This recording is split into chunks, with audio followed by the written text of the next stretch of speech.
मुजफ्फरपुर, बिहार का वो इलाका जो अपनी रसीली और मीठी लीचियों के लिए पूरी दुनिया में मशहूर है। लेकिन जरा सोचिए, क्या हो अगर यही मीठा फल एक खौफनाक बुरे सपने में बदल जाए। आज के इस खास विश्लेषण में हम एक ऐसी मेडिकल मिस्ट्री की गहराई में उतरने वाले हैं जिसने दशकों तक हर गर्मियों में कहर बरपाया। एक ऐसा रहस्य जिसका सीधा असर हमारे मासूम बच्चों पर पड़ा है। तो चलिए बिना देर किए इस पहेली को सुलझाते हैं। हर साल जैसे ही गर्मियां आती, एक डरावना पैटर्न शुरू हो जाता। पर सवाल ये था कि आखिर इन त्रासदियों का असली विलेन कौन था? क्या वो ये स्वादिष्ट फल था, कोई अनजाना सा वायरस था, या फिर क्या असली कातिल कुछ और ही था, जैसे कि अत्यधिक गरीबी? भाग 1, चमकी बुखार का रहस्य। ठीक है, तो आइए इस कहानी की शुरुआत से शुरू करते हैं। बात 1995 के आसपास की है। उस समय एक बहुत ही अजीब और खौफनाक टाइमलाइन सामने आने लगी थी। हर साल मई और जून के महीने में जब लीची की फसल तैयार होती, तभी ये मामले अचानक से बढ़ जाते। और सबसे डराने वाली बात जानते हैं क्या थी?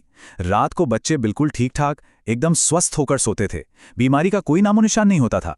लेकिन सुबह होते ही उन्हें अचानक तेज झटके आने लगते और वो बेहोश हो जाते। ऐसा लगता था जैसे रात भर में कुछ बदल गया हो। स्थानीय लोगों ने बच्चों के शरीर में आने वाले इन खौफनाक झटकों को एक नाम दिया, चमकी। और देखते ही देखते ये नाम इस पूरी बीमारी की पहचान बन गया। वैसे मेडिकल टर्म्स में बात करें तो इसे एक्यूट इंसेफेलाइटिस सिंड्रोम या शॉर्ट में एएस कहते हैं। ये एक बेहद गंभीर स्थिति है जो सीधे 1 से 10 साल के छोटे बच्चों के दिमाग पर वार करती है, जिससे अचानक दौरे पड़ने लगते हैं और दिमाग में सूजन आ जाती है। भाग 2, 2019 के प्रकोप की जांच। अब आते हैं साल 2019 पर, जब इस संकट ने अपना सबसे भयानक रूप दिखाया। जरा सोचिए, 150 से भी ज्यादा मासूम बच्चों ने अपनी जान गंवा दी। इनमें से ज्यादातर मौतें Shrikrishna medical college and hospital में दर्ज की गईं। ये कोई छोटी बात नहीं थी। इतने बड़े पैमाने पर हुई इस मानवीय त्रासदी ने पूरे देश को झकझोर कर रख दिया। अब ये एकदम साफ हो चुका था कि हमें तुरंत एक सख्त और राष्ट्रीय स्तर की वैज्ञानिक जांच की जरूरत है। अब जो बात यहां सबसे ज्यादा चौंकाने वाली थी वो ये कि शुरुआत में कई लोगों को लगा कि ये जापानी एन्सेफेलाइटिस है। आपको पता होगा, वो एक वायरल इन्फेक्शन है। लेकिन जब जॉइंट इन्वेस्टिगेशन टीम ने गहराई से छानबीन की तो उन्होंने इसे पूरी तरह से खारिज कर दिया। उन्होंने बताया कि चमकी बुखार किसी वायरस से नहीं फैल रहा था, बल्कि इसकी जड़ें टॉक्सिक और मेटाबॉलिक कारणों से जुड़ी थीं। मतलब ये शरीर के अंदर किसी केमिकल रिएक्शन का नतीजा था। इस गुत्थी को सुलझाने के लिए भारत के एनसीडीसी और अमेरिका के सीडीसी ने 2014 में मिलकर एक जांच की थी, और यकीन मानिए इसके नतीजे आंखें खोलने वाले थे। शोधकर्ताओं ने एक बहुत ही साफ पैटर्न पकड़ा। उन्होंने देखा कि जो बच्चे इसके शिकार हुए वो मुख्य रूप से बेहद गरीब और कुपोषित परिवारों से थे। ज्यादातर मामलों में इन बच्चों ने पिछली रात खाना ही नहीं खाया था और अगली सुबह उठते ही खाली पेट ढेर सारी लीचियां खा ली थीं। और जब इनका ब्लड टेस्ट हुआ, उनका ब्लड शुगर लेवल खतरनाक हद तक गिरा हुआ था, बिल्कुल शून्य के करीब। भाग 3, घातक जैविक श्रृंखला प्रतिक्रिया। तो आखिर शरीर के अंदर चल क्या रहा था? सारा रहस्य इन 2 खास रसायनों में छिपा था, हाइपोग्लाइसिन ए और एमसीपीजी। अब ये कोई बाहर से आए केमिकल नहीं है, बल्कि ये लीची के फल में कुदरती तौर पर मौजूद होते हैं। नॉर्मली जब हमारे शरीर में शुगर कम होती है तो हमारा शरीर खुद ब खुद नया ग्लूकोज बना लेता है। ये एक तरह का बैकअप सिस्टम है। लेकिन ये दोनों रसायन शरीर के इस बैकअप सिस्टम को, यानी नया ग्लूकोज बनाने की क्षमता को पूरी तरह से ब्लॉक कर देते हैं। चलिए इसे थोड़ा और आसान तरीके से समझते हैं कि ये पूरी चेन कैसे काम करती है। ये असल में 4 स्टेप्स का एक जानलेवा रिएक्शन है।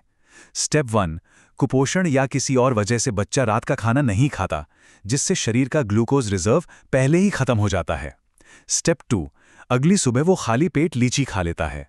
स्टेप 3, लीची में मौजूद वो टॉक्सिन्स शरीर को नया ग्लूकोज बनाने से रोक देते हैं। और स्टेप 4, गंभीर हाइपोग्लाइसीमिया हो जाता है। मतलब ब्लड शुगर एकदम से क्रैश कर जाता है, दिमाग को एनर्जी नहीं मिलती और बच्चे को खतरनाक दौरे पड़ने लगते हैं। और इसीलिए पेरेंट्स के लिए ये जानना बहुत बहुत जरूरी है कि बच्चों को खाली पेट लीची बिल्कुल ना खाने दें। भाग 4, गरीबी, छिपा हुआ उत्प्रेरक। लेकिन ठहरिए, एक्सपर्ट्स ने एक बात बिल्कुल साफ कर दी थी कि यहां सिर्फ फल को विलेन नहीं ठहराया जा सकता। कुछ और भी चीजें थी जो आग में घी का काम कर रही थीं, जैसे कि 40 से 45 डिग्री की वो झुलसा देने वाली गर्मी, लंबे समय से चला आ रहा कुपोषण, साफ पीने के पानी की कमी जिससे इलेक्ट्रोलाइट्स बिगड़ जाते हैं, और सबसे बड़ी बात, इलाज मिलने में होने वाली देरी।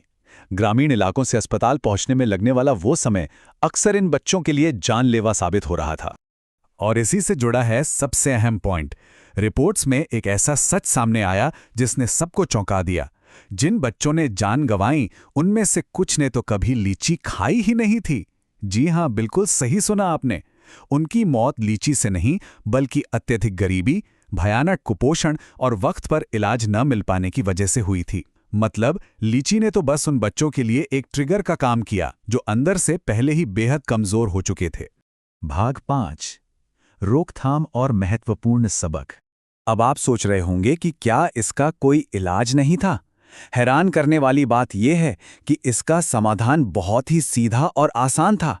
अगर किसी बीमार बच्चे को अस्पताल लाते ही बिना एक सेकंड भी बर्बाद किए तुरंत आईवी ग्लूकोज यानी ग्लूकोज की ड्रिप चढ़ा दी जाए तो इस पूरी खौफनाक स्थिति को पलटा जा सकता था। अगर खून में शुगर का लेवल वक्त रहते नॉर्मल कर दिया जाए तो दिमाग को परमानेंट डैमेज होने से बचाया जा सकता था और मासूम जिंदगियां बच सकती थी। इन्हीं सब बातों से सबक लेते हुए 2019 के बाद युद्ध स्तर पर कदम उठाए गए। सबसे बड़ा फोकस इस बात पर था कि माता-पिता को जागरूक किया जाए, बच्चों को खाली पेट लीची न खाने दें और ये पक्का करें कि वो रात को खाना खाकर ही सोएं। इसके साथ ही अस्पतालों में खास AES वार्ड बनाए गए, एम्बुलेंस की संख्या बढ़ाई गई और सबसे अहम बात, ग्राउंड लेवल पर हमारी आशा और ANM कार्यकर्ताओं को खास ट्रेनिंग दी गई। इन सब ने मिलकर सच में कमाल किया और मृत्यु दर को काफी हद तक नीचे ला दिया। तो हमारा ये पूरा विश्लेषण हमें अंत में एक बहुत ही गहरे और चुभने वाले विचार के साथ छोड़ता है। मुजफ्फरपुर का ये चमकी बुखार महज कोई मेडिकल साइंस की पहेली नहीं थी। ये एक ऐसी दर्दनाक कहानी थी जहां जीव विज्ञान और भयंकर गरीबी का आमना सामना हुआ था। और ये जाते जाते हमारे सामने एक बहुत बड़ा सवाल खड़ा कर जाती है, क्या उन मासूम बच्चों की जान सच में बीमारी ने ली या फिर गरीबी ने?